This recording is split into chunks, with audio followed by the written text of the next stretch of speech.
as we mark Veterans Day, all Americans have to speak with one voice to America's veterans, that we honor your service. We are in awe of your sacrifice. We will do everything that it takes to be there for you, just as you were there for America. Our veterans are part of that unbroken line of Americans who've borne the greatest burden for our freedom.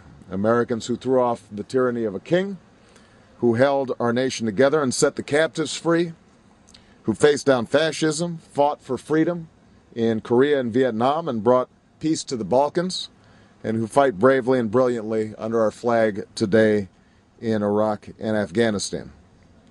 Keeping the faith with those who serve has to always be a core value of America, a cornerstone of American patriotism. Our commitment to those who serve begins at enlistment, but it doesn't end there. That's a sacred trust that we have to keep. Unfortunately, every night there are veterans that are sleeping on the streets. Every night there are veterans that don't have the disability payments that were promised to them, and as a consequence, our patriotism is diminished. We are not keeping our trust. Over the course of 2006, there were nearly 500,000 homeless veterans. That means on any given night, while we go to sleep in our homes, there are hundreds of thousands of Americans who fought for our freedom who go without their own home. Veterans make up 11% of the population, but they make up 26% of the homeless population. Think about that. A quarter of our homeless population are veterans. That's just not right. It's not who we are as a country. Already we're seeing veterans on our streets that are a result of the Iraq and Afghanistan war. There are an estimated 400 Iraq and Afghanistan veterans who've fallen into homelessness. Men and women who suffer from PTSD, who wrestle day and night with their own demons, and who lack the support that they need. And that should serve as a call to action for all of us. You know, there's a principle in the U.S. military, one that I think we all understand, and that is leave no one behind. You don't leave anybody on the battlefield. That's the principle that we need when it comes to homeless vets.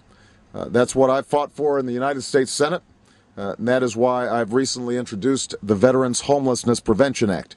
This bill will create a new and innovative pilot program to provide housing for at-risk veterans and their families. It would also provide the supportive services that these veterans need to prevent them from sliding into homelessness.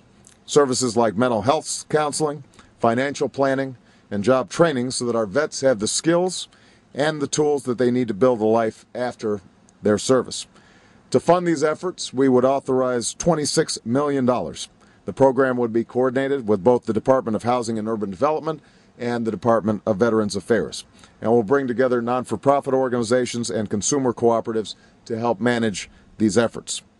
This is what we owe our veterans, to do everything that we can to make sure that we honor that principle that we leave no one behind. We cannot leave any veteran behind when it comes to homelessness.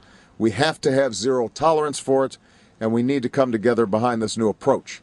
And let me just say, this is not a partisan issue. This is not a Democratic issue or a Republican issue. This is an American issue.